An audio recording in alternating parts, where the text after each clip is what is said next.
শুনে বাজারে কে ঘোষণা করছে, মদিনার বাজারের মানুষ, এই বাজারে কি কেউ আছো আশিকে রাসূল, আল্লাহ রাসূল রে মোহাব্বত করে এমন কি কেউ আছো?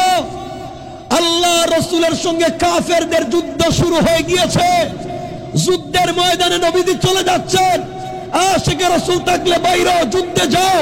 হযরত সাদ চিন্তা করে আমি আজকে বাসর রাত্র করব, আল্লাহ রাসূল যুদ্ধের ময়দানে থাকবে, দরকার নাই বাসর রাত্রের, আমি আল্লাহ রাসূল যদি শহীদ হয়ে যায় আমি বেঁচে থেকে লাভ নাই, আমিও চলে যাব জিহাদের ময়দানে। আল্লাহু আকবার বলে।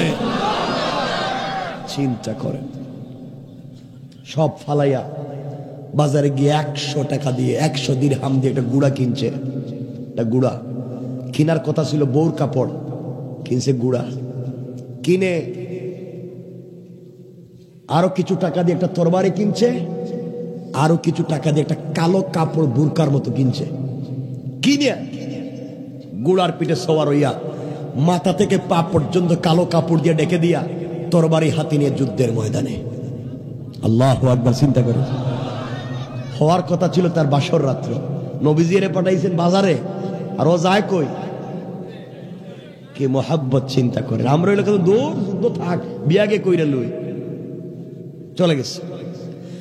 যুদ্ধের ময়দানে পৌঁছে গেলেন, কাফেরদের বিরুদ্ধে যুদ্ধ শুরু করে দিলেন। আল্লাহ রাসূল দূর থেকে তাকাইয়া দেখে একজন মানুষ মুসলমানদের পক্ষে যুদ্ধ করে কাফেরদেরকে কসুর মতো কাটে, কিন্তু এটা যদি আমার সাহাবী হবে, চেহারা বন্ধ করে রাখছে কেন আমি তো চিনি না, আর আল্লাহর যদি ফেরেশতা হবে কালো বুরকা পরে আসছে কেন তাও তো বুঝি না।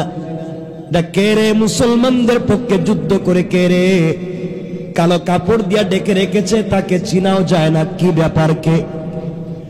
দীর্ঘক্ষণ যুদ্ধ হলো, যুদ্ধ বন্ধ হয়ে গিয়েছে। আল্লাহ রাসূল সমস্ত সাহাবীদের হিসাব করলেন, আহত নিহতদেরকে দেখলেন। হঠাৎ করে একজন এসে বলছে, ইয়া রাসূলুল্লাহ, ওই কর্নারে কালো কাপড় দিয়ে মুড়া, ওই লোকটা কাতরাচ্ছে কাতরাচ্ছে, জখম হয়ে পড়ে আছে। আল্লাহর রাসূল বললেন, ওরে আমার কাছে নিয়ে এসো, আমিও যাই। আল্লাহর রাসূল কাছে গিয়া চোখের পানি ছেড়ে, বিজয় হাঁটেন না কেন? নবীজি বলছেন, ও সাহাবীরা, আমার সাদের জানাজায় আল্লাহর এত হাজার হাজার লাখ লাখ ফেরেশতা জমিনে এসেছে, আমি যে পুরো পা মাটিতে লাগাবো এমন জায়গা জমিনে নাই। আল্লাহু আকবার। পুরা জমিন ভরে গিয়েছে। আমার বন্ধুগণ, তারা ছিলেন আশিকে রাসূল। সাদ সালামী রাদিয়াল্লাহু তাআলা রাসূলের কালো সাহাবী, ঠোঁট মোটা, ঠোঁট মোটা, ইথিওপিয়ায় বাড়ি, দাঁত বড় বের হয়ে যায়, ওই যে কিছু মানুষের দাঁত বড় না, বের হয়ে যায়, ঠোঁট মোটা, দাঁত বড়, পা ওই যে পায়ের নিচে রেল লাইনের মতো কাটা কাটা, কালো। বলেন তো তার বডির কোনো ডাইস ঠিক আছে? ঠিক আছে? বসে বসে কাঁদতেছে গাছের গুড়ায়। আল্লাহ রাসূল গেছেন, গিয়া বলছেন, কিরে কান্দোস কেন? কান্দতাম না তো কি? রাসূল বলছেন, কেন কান্দতেছ? আপনার চোখের সামনে এই দেশের কত ছেলেরা বিয়ে করলো, আমার কপালে ঠাডা পড়ছে, বিয়ে নাই। রাসূল চেহারার দিকে তাকায় দেখলেন, এই যে চেহারার অবস্থা, কার মেয়ে কে দিত?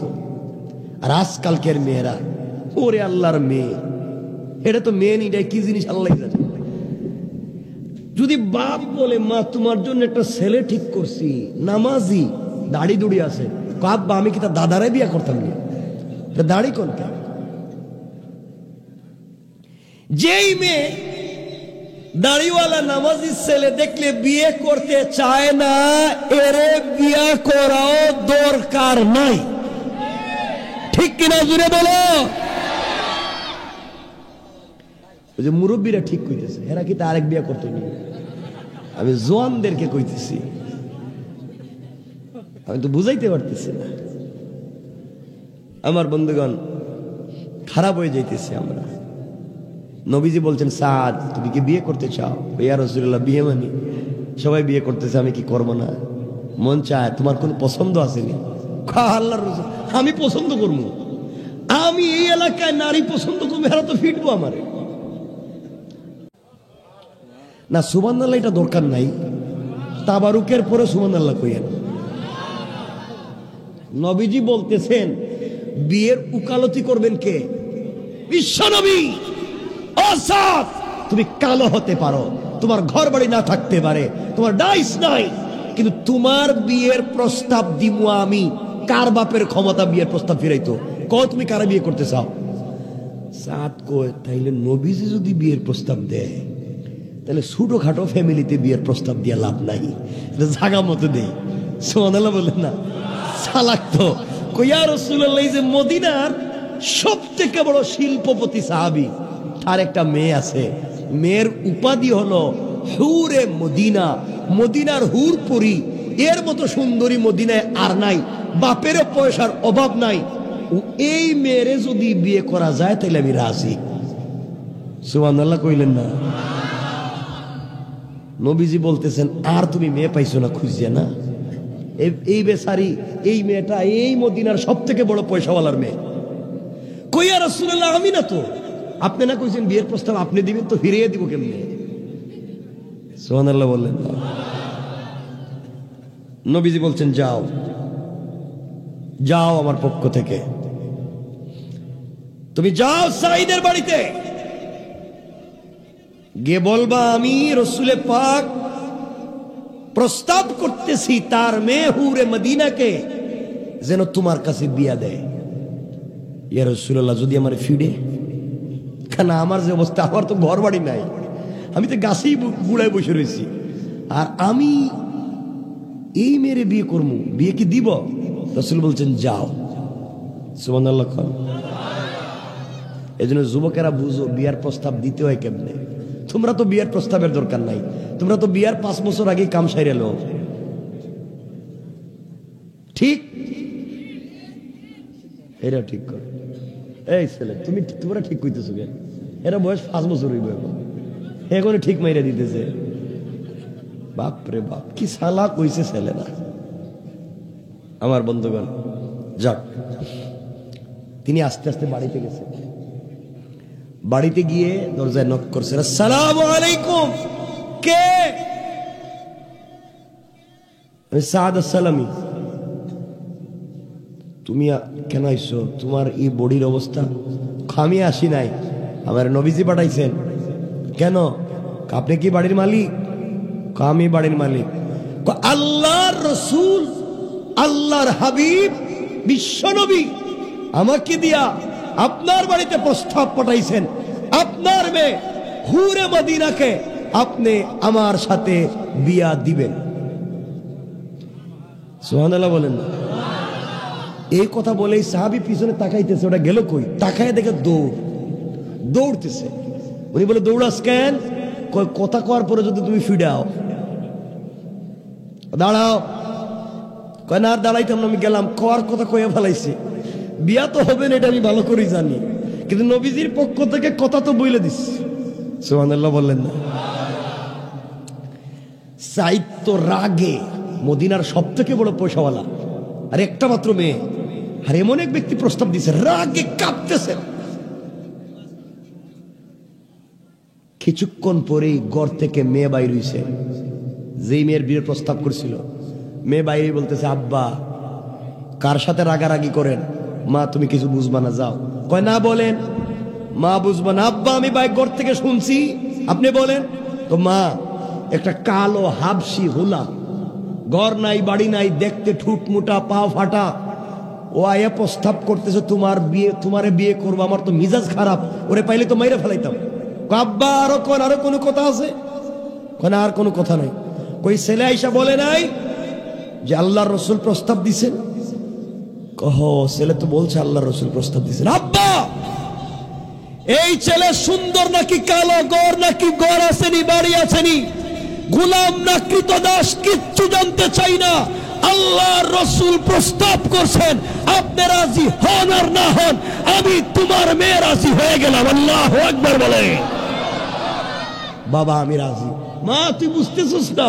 বাবা আমি রাজি, কারণ আল্লাহর রসুল খুশি, আল্লাহর রসুল রাজি, আমি রাজি। রসুল যদি রাজি হয়ে যায় জান্নাত আমার জন্য সহজ। বাবা কয়েকদিনের দুনিয়ায় যেভাবেই হোক কাটাইয়া দিমু, মরার পরে যদি তার হাত ধরে রসুল যেই জান্নাতে যাবেন ওই জান্নাতে যদি যেতে পারি, আমার স্বামী কেমন আমি জানতে চাই না, জান্নাতে যেতে পারলেই হলো। পড়েন না সুবহানাল্লাহ। চিন্তা করছেন আমাদের দেশের মেয়ে হইলে তো ফিডানি শুরু করতে নিজেই। চিন্তা করেন কি চরিত্র ঠিক করে দিলেন রসুল। মেয়ে বলতেছে আব্বা আপনি যদি রসুলের কাছে প্রস্তাব না নিয়ে যান আমি নিজে যাব। সাদ আসসালামী রসুলের দরবারে হাজির। রসুল বলতেন সাদ ঘটনা কি? হুজুর আমার একটা বুকে ফু দিয়ে দেন। কেন? আমি যে তারে প্রস্তাব দিয়ে দেন দৌড় দিছিলাম, আপনার সামনে দৌড় থামাইছি। আমি তো মনে করছি ফিডে নেব। কিছুক্ষণ পরেই হযরত সাঈদ রাসূলের সামনে হাজির। সুবহানাল্লাহর জোরে পড়েন না। ইয়া রাসূলুল্লাহ আপনি আমার মেয়ের বিয়ের প্রস্তাব দিয়ে ওরা পাঠাইছিলেন, কিন্তু উনি তো যে অবস্থা, আমি তো প্রস্তাবে রাজি হইতে চাইছিলাম না। আমার মেয়ে রাজি, আমি রাজি, আপনি খুশি, আমার সব খুশি।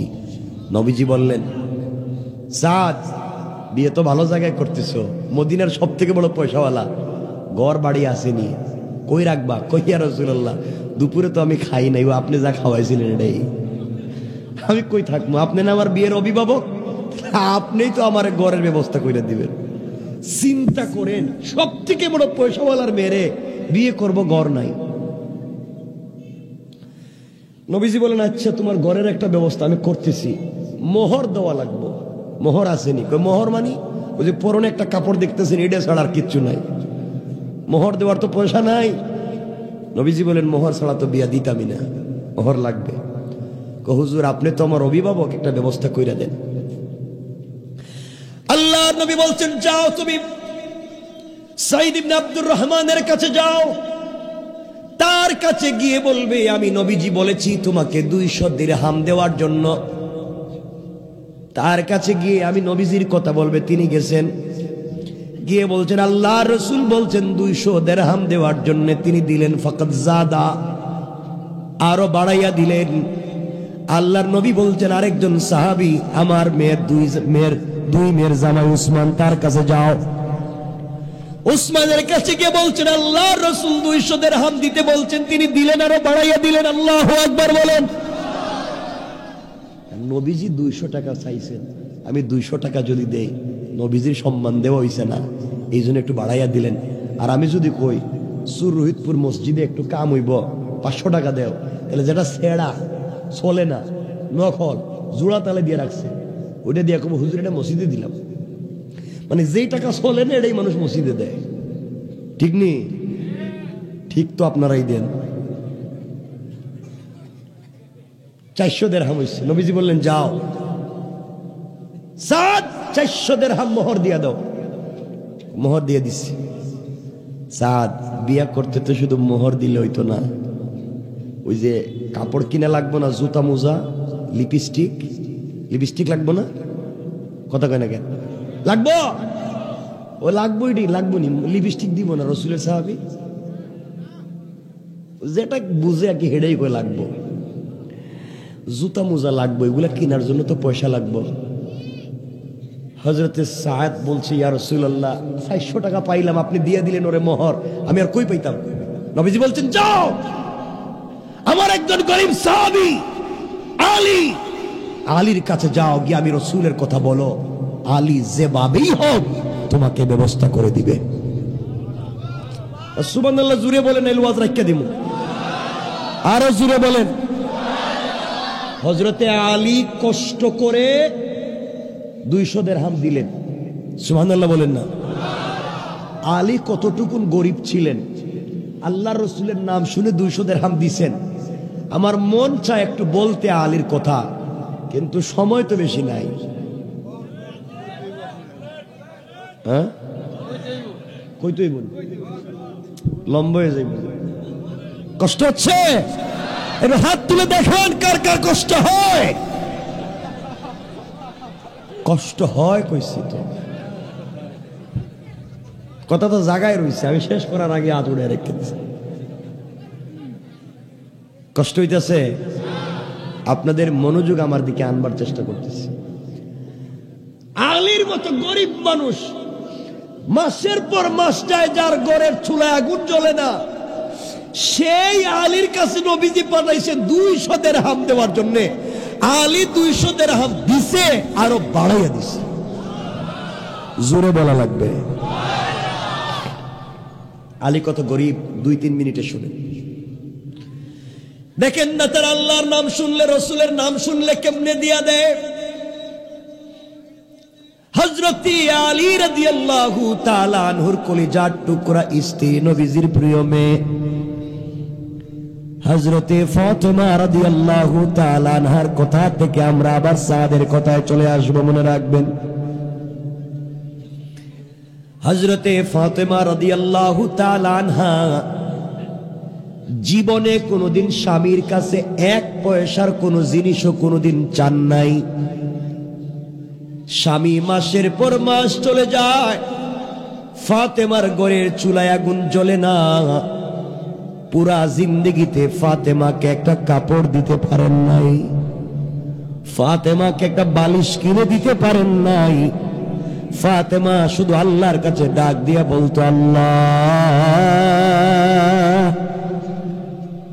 দুনিয়ার জমিনে কষ্ট করে কিন্তু কোনো অভিযোগ নাই, কিয়ামতের দিনে তুমি খুশি হয়ে গেলে আমি আল্লাহ রাজি। ওই ফাতেমার একদিন জ্বর হয়েছে, জ্বর। হযরত আলী ডাক দিয়া বলছেন, ফাতেমা, ঘরে কোনো খাবার নাই, আমি খাবারের সন্ধানে বাহিরে যাই। মনোযোগ দিয়া শোনা মুসলমান, কোন কথা বলতে চাই, হয়তো তোমার আমার জিন্দেগির পরিবর্তন চলে আসবে। হযরত আলী সকালবেলা ঘর থেকে বের হয়েছেন।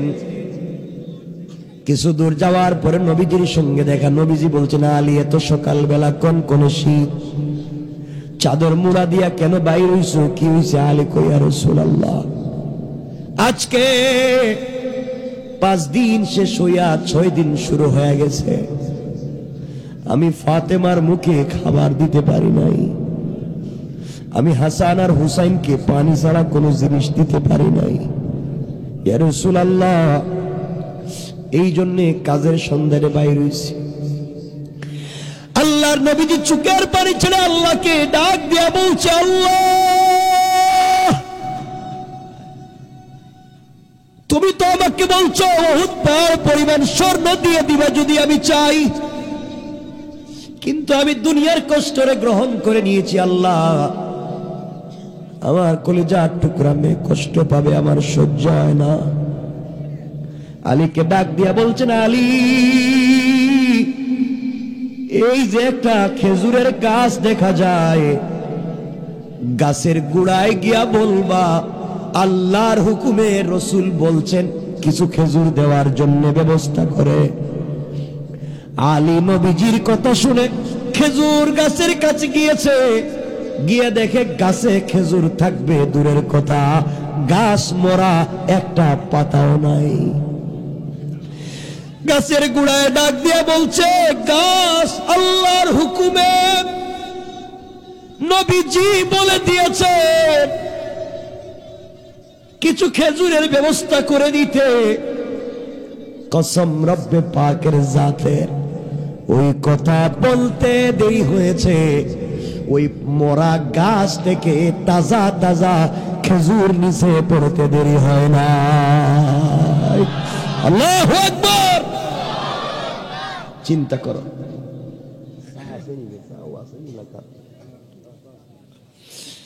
আমার বন্ধুগণ, কথাগুলা দিল দিয়া শোনো। আলী একটা খেজুর মুখে দেয়, একটা পকেট এনে, অনেকগুলা খেজুর হয়ে গিয়েছে। সংক্ষেপ কথা ভালো করে শুনেন। বাড়িতে যাওয়ার পরে ফাতেমারে খেজুর দিলেন, হাসান হুসাইনরে দিলেন। খাওয়া দাওয়া করে অনেকগুলা খেজুর বেঁচে গিয়েছে। এবার আলী ফাতেমাকে বলতেছেন, ফাতেমা, জীবনে তুমি আমার কাছে কিছুই চাইলা না, আজ বলো না তুমি আমার কাছে কিছু চাইবানি। তুমি আমার স্ত্রী, এক পয়সার কোনো জিনিস জীবনে দিতে পারলাম না, আচ্ছা আমি তুমি। ফাতেমা বলছেন, স্বামী আমি যে তোমার কাছে চাইবো তুমি কোত্থেকে দিবা? আলী বললেন, শোনো, এই খেজুরগুলা বাজারে বিক্রি করব, ওই পয়সা দিয়া তোমার জন্য কিছু আনতে চাইব না। ফাতেমা বলছেন, স্বামী জ্বরের কারণে মুখটা তিতা হয়ে গেছে, আপনি বললে আমার জন্য যদি একটা ডালিম অথবা ডালিম আনার নিয়ে আসতে পারতেন। আলী বাজারে দৌড় দিছে, খেজুরগুলা বিক্রি করছে, মনে বড় তামান্না, আমার স্ত্রী আমার কাছে আজকে একটা ডালিম চাইছে, জীবন ধন্য যদি স্ত্রীরে খাওয়াইতে পারি। একটা ডালিম কিনছে, ডালিমটা পকেটে নিছে, আর মনে বড় খুশি, জীবনের প্রথম স্ত্রীর কথা রাখতে পারছি, একটা মাত্র ডালিম, জীবনে স্ত্রীর কথা রাখতে পারছি। এদিকে আল্লাহর পরীক্ষা শুরু হয়ে গেল। আসমানে ফেরেশতারা বলা বলি করে, আল্লাহর রাসূলের সাহাবীদের থাকলে আল্লাহর রাস্তায় শুধু দান করে, আরেকজন বলে থাকলে দে, না থাকলে কে কারে দেয়, আরেকজন বলে থাকলেও দে, না থাকলেও দেয়। কয়েকজন মিলে ঝগড়া লাগাইয়া দিছে। আল্লাহ বলেন, ফেরেশতারা ঝগড়া করে লাভ নাই, ওই রাস্তা দিয়ে আমার গরীব গোলাম বন্ধুর সাহাবী আলী যায়। আমার আলী রে, আল্লাহর নাম বলে কোন জিনিস চাইয়া দেখো, জীবন থাকতে আল্লাহর নাম নিয়ে বললে আমার গরীব আলীর থাকলেও দিবে, না থাকলে ব্যবস্থা করে দিবে।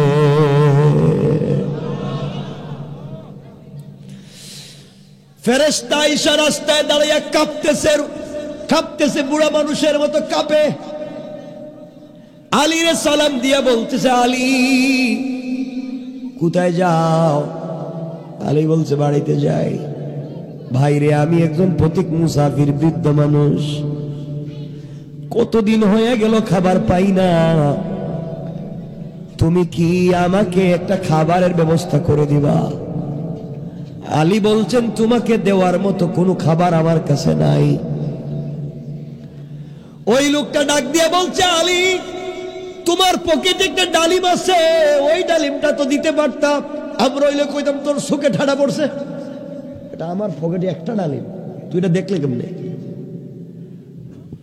আলী বলছেন, ভাইরে ফকির, আমার স্ত্রী জীবনের প্রথমে একটা ডালিম খাইতে চাইছে, তার জ্বর, এই জন্য নিয়ে যাই।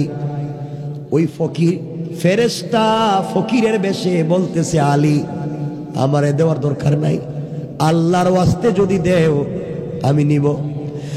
আলী ডাক দিয়ে বলছো, তুমি আবার আল্লাহর নাম নিছো, আল্লাহর নামের সঙ্গে কোনো স্যাক্রিফাইস হতে পারে না, তুমি আমার আল্লাহর নাম নিছো, পুরা ডালিম তোমারে দিতে পারতাম না, অর্ধেকটা তোমারে দিয়া দিলাম, আর অর্ধেক কেটে আমার স্ত্রীর জন্য নিয়ে যেতে চাই। ফকির কর, আলী এখানে বল, তোমারে দেইকা দেইকা যদি খাই কলিজাটা ঠান্ডা হয়ে যাইব।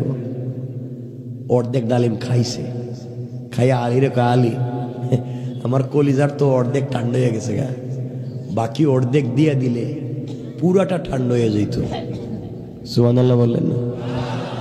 আমরা হইল রে ফিডাইয়া কসকে, আমার বউ একটা ডালিম চাইছে, তুই পুরোটা খাইতে চাস। আলীর কাছে বাকি অর্ধেকটা আছে। আলী বলছেন, আমি দিতে পারবো না। ও বলতেছে, না না, আপনার দেওয়ার দরকার নাই, আল্লাহর ওয়াস্তে যদি দিতেন। কার ওয়াস্তে? জোরে কন্যা। আলী বললেন, আবার আল্লাহর নাম, আবার আল্লাহর নাম, যা বাকি অর্ধেক দিয়া দিলাম। হ্যাঁ, মাঝে মাঝে কই দেখি সবাই কন্যা সুবহানাল্লাহ। আমার বন্ধুগণ, আলী পুরা ডালিম দিয়া এবার চিন্তায় পড়ে গেছে। বউর সারা জীবনে একটা ডালিম চাইছে, ওটা যদি দিতে না পারি, বউ কইব সারা জীবনে কিছু চাইলাম না, ওর নামের জুয়েলারি, এটা চুরি দিলে না, আজকে একটা ডালিম চাইলাম, তাও দিতে পারলা না। বিয়া করছিলা কেন, রোজা রাখলা না? আর আমাদের বউ হইলে তো রাত্রে বালিশ দিয়া ফিডাইয়া জাতা দিয়া মাইরা ফেলাই দিত, ঠিক কিনা? ওইটা ঠিক, এটা ঠিক, এটা ঠিক, মাইরা দিত, এটা ঠিক। আমার বন্ধুগণ, হযরতে আলী এক পা সামনে যায়, দুই পা পিছনে যায়। বাড়িতে গিয়া কি বলতাম ফাতেমাকে, এগুলা করতে করতে সারাদিন কাটাইয়া সন্ধ্যার পরে বাড়িতে গেছে। গিয়া দেখে হযরতে ফাতেমা ঘরের সামনে হাঁটাহাঁটি করেন।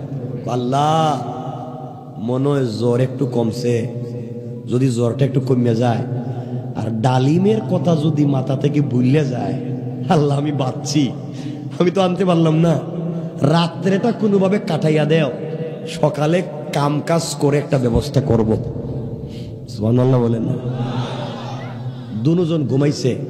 আলী বড় খতমের দোয়া পড়ে, লা ইলাহা ইল্লা আনতা সুবহানাকা ইন্নী কুনতু মিনাজ জালিমিন। আল্লাহ, ফাতেমারে রাত্রেবেলা ডালিমের কথা মনে কইরো না, যদি মাঝ রাইত্রে মনে হয় ডালিম কই, তাহলে তো আমার ঘরে থাকা হইতো না।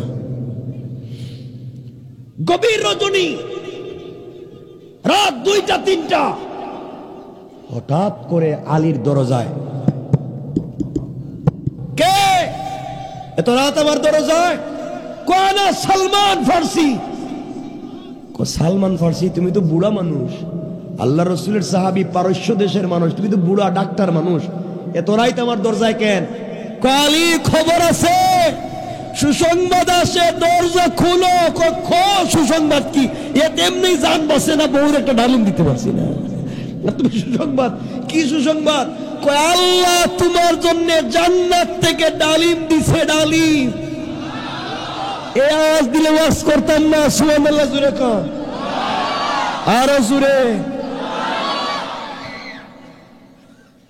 বাইরে কইছিলাম 10টা রাইখা দিব, ভাই আমি মইরা যাইব। দেখি রে গীতা, রে এরে গীতা ভাই, 4 বছর কথা রাখছি, একটা পর্যন্ত এখানে ওয়াজ করছি গত বছর, কিন্তু আমার কষ্ট দিও না আজকে।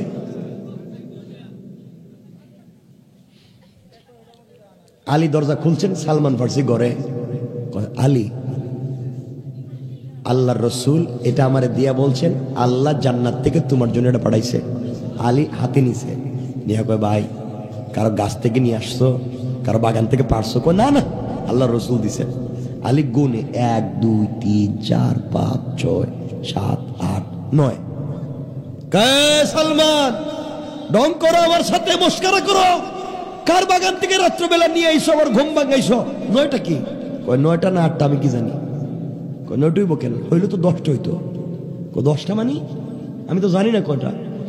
কয় আরে আমি আজকে আল্লাহর রাস্তায় একটা ডালিম দান করছি, আল্লাহ যদি সত্যি দিতে হয় তাইলে 1-এ 10 দিবে। রব বলেছে, মান জাবিল হাসানাতি ফালাহু আশরু আমসালিহা। আল্লাহ যদি দে, একটা আল্লাহর রাস্তায় দিলে 10 গুণ দেওয়ার কথা। আল্লাহ যদি বিনিময় দিব তাইলে 9টা দিব কেন, 10টা দিব? 9টা দিছে কেন? আমি যদি বুঝতাম আমার আল্লাহ গরিব, আমি যদি বুঝতাম আমার আল্লাহ কৃপণ, আমার আল্লাহ দেয় না, তাইলে মনে করতাম কেন 9টা নিয়ে আসছো? এটা বুয়া আল্লাহ দেয় নাই, নিয়ে যাও। সুবহানাল্লাহ জোরে বলেন। চিন্তা করছেন, আজকে আল্লাহ রাস্তায় একটা দিছে, আল্লাহ বলছেন 1-এ 10, তাহলে আল্লাহ দিলে তো 10 দিবেন, 9টা কেন? কি ইমান? সালমান কয়, ভাই কইছিল 10টা, দিছে 9টা, রাগ করো কেন? আচ্ছা, একজন মানুষে কইছিল 10 টাকা দিমুনে তোরে, যা 9 টাকা দিছে, কিছু করার আসেনি, নাই কেন? না রাখতাম না, এটা আল্লাহর কোনো কথা হইতে পারে না, আমি এটা নিতাম না, নিয়ে যাও।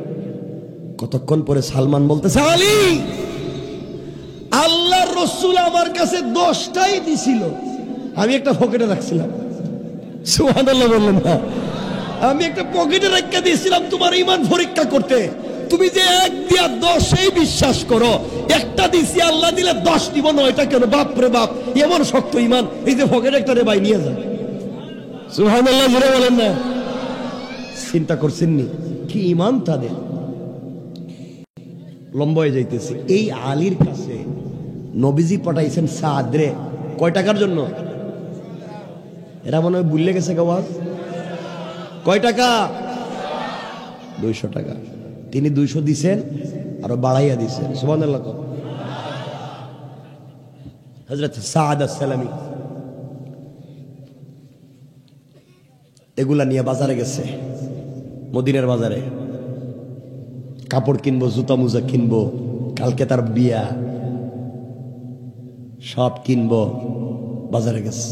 কি চিন্তা, পৃথিবীর সব থেকে সুন্দরী মেয়েরে বিয়ে করতেছে, ঠিক না? বাজারে গেছে, কাপড় চুপড় কিনতে লাগছে।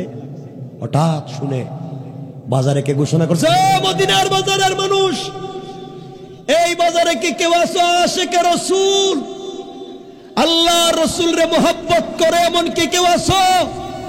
আল্লাহ রাসূলের সঙ্গে কাফেরদের যুদ্ধ শুরু হয়ে গিয়েছে, যুদ্ধের ময়দানে নবীজি চলে যাচ্ছেন। আশিকে রাসূল থাকলে বাইরে যুদ্ধে যাও। হযরত সাদ চিন্তা করে, আমি আজকে বাসর রাত্র করব, আল্লাহ রাসূল যুদ্ধের ময়দানে থাকবে, দরকার নাই বাসর রাত্রের। আমি আল্লাহ রাসূল যদি শহীদ হয়ে যায়, আমি বেঁচে থেকে লাভ নাই, আমিও চলে যাব জিহাদের ময়দানে। আল্লাহু আকবার বলে।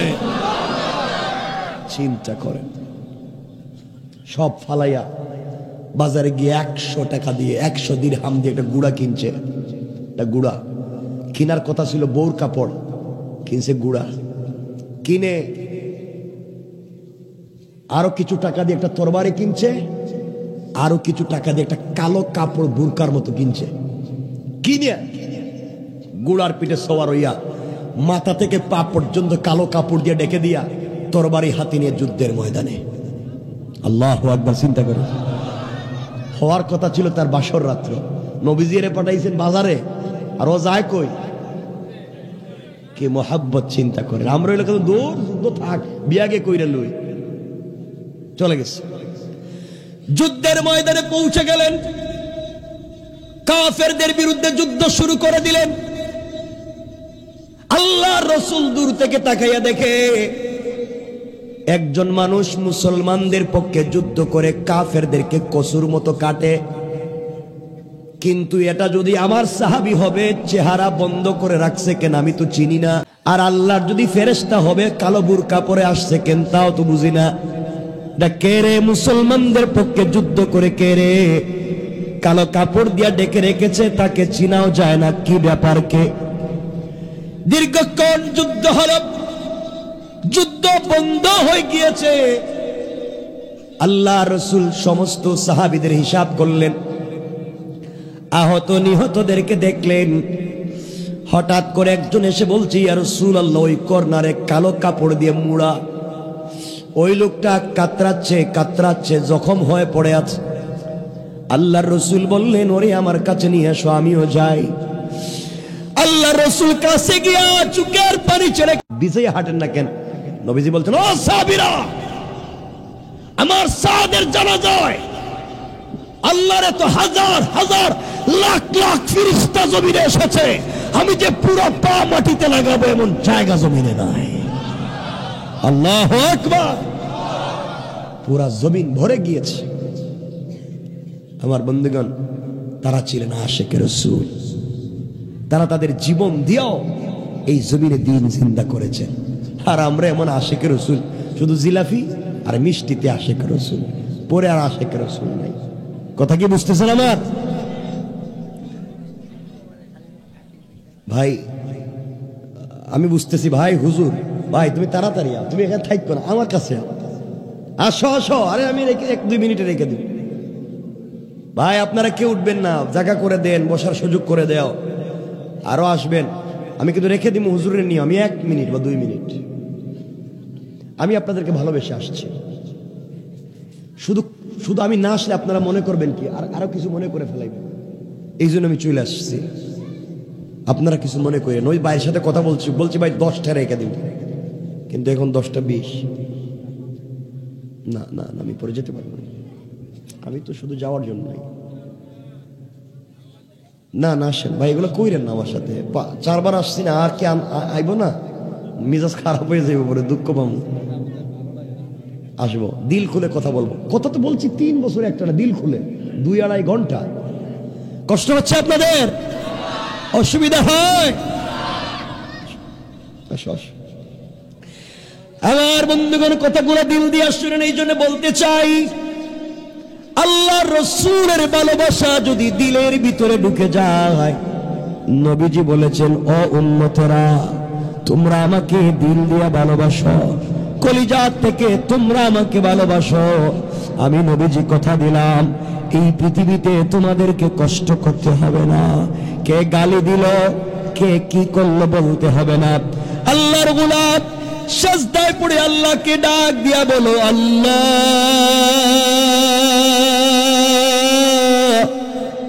দুনিয়ার জমিনে বিপদে পড়ে গিয়েছি, আল্লাহ বলো না, জানি আমাদের চাইতে তোমার অনেক মায়ার বান্দা বান্দি আছে, কিন্তু আল্লাহ তুমি ছাড়া যে আমাদের আর কোনো আল্লাহ নাই, বলো না কার কাছে যাব, কে আমাদেরকে ক্ষমা করবে, একটু বলো না। আল্লাহ রাব্বুল ইজ্জত ওয়াল জালাল বলছেন, ওয়াল্লাযীনা ইয়াকুলুনা রব্বানা সরিফ আন্না আযাব জাহান্নাম ইন্না আযাবাহা কানা গরামা। আল্লাহ রাব্বুল ইজ্জত ওয়াল জালাল বলছেন, বান্দারে, সাকারাত শুরু হয়ে যাওয়ার আগে, গারগারা শুরু হয়ে যাওয়ার আগে, কবরে চলে যাওয়ার আগে, মালাকুল মউত আজরাইল পৌঁছে যাওয়ার আগে, গোটা জিন্দেগীর অপরাধের জন্য আমি আল্লাহর দরবারে হাত উঠাইয়া যদি তওবা করতে পারো, আমি আল্লাহ কথা দিলাম, বান্দা, আমার দেওয়া কপাল আমার কুদরতের পায়ে লাগাইয়া, আমার দেওয়া চোখ থেকে 2 ফোঁটা পানি ছেড়ে দিয়া, আমার দেওয়া জবান দিয়ে আমাকে আল্লাহ বলে যদি ডাক দিতে পারো, তোমার পুরা জিন্দেগীর অপরাধ গুলোকে ক্ষমা করে জান্নাতি বলে ফয়সালা করে দিতে আমার আল্লাহ 1 মিনিটও দেরি হবে না। পড়েন সুবহানাল্লাহ। এই জন্য যত অপরাধ করি, যত গুনাহ করি, ভাই তুমি কি গুনাহ করছো? জেনা করে ফেলছো, কবিরা গুনাহ করে ফেলছো, ভয় পাইও না, ভুল পথে যাইও না, গভীর রজনীতে রবের কদমে সেজদায় পড়ে যাও। রব বলছেন, বান্দা, সবার দরওয়াজা যদি বন্ধ হয়ে যায়, মা বাপ তোমার ঘর থেকে তাড়াইয়া দিছে, দরজা খুলে দেয় না, গ্রামবাসী গ্রাম থেকে তাড়াইয়া দিছে, পীর সাহেব তোমাকে তাড়াইয়া দিছে, কোন নবী যদি তার উম্মতকেও তাড়াইয়া দেয়, আল্লাহ বলেন, বান্দা যত অপরাধ কর, আমি না তোরে আমার হাত দিয়ে বানাইছি, আমি তোরে তাড়াইয়া দিতে পারবো না, আমার দরজা তোর জন্য খুলে দিলাম, আমার কাছে তওবা কর, আমি আল্লাহ কথা দিলাম তোকে মাফ কইরা আমার কুলে উঠাইয়া জান্নাতি বলে ফয়সালা করে দেব। আমার কথা কি আপনারা বুঝছেন? সুতরাং চলার পথে গুনাহ হয়ে যেতে পারে, চলার পথে অপরাধ হয়ে যেতে পারে, চলার পথে গুনার কাজ করে ফেলতে পারি, ক্ষমা করবেন কে? জোরে বলেন কে? এজন্য আল্লাহর কাছে ক্ষমা চাইবো তো ইনশাআল্লাহ। ইনশাআল্লাহ বলেন না? আমাকে কথা দেন আজকে থেকে নামাজ ছাড়বেন না। সবাই বলেন না ইনশাআল্লাহ? ইয়া আল্লাহ, এতগুলা মানুষ হাত উঠাইছে, আল্লাহ আল্লাহ এই মানুষগুলার হাতকে কবুল করে নাম দইরা দইরা জান্নাতুল ফিরদাউসে আমাদের নামের লিস্টটা পৌঁছায়া দাও। হাত নামান, নামাজ ছাইড়েন না, মেসওয়াক করা ছেড়ে দিয়েন না, মেসওয়াক করবেন, নামাজ পড়বেন, কষ্ট পাইলে কারো কাছে শেয়ার করেন না, নিজের দুর্বলতার কথা কাউরে বলবেন, ও একদিন আপনার কান্দে উঠে যাইব।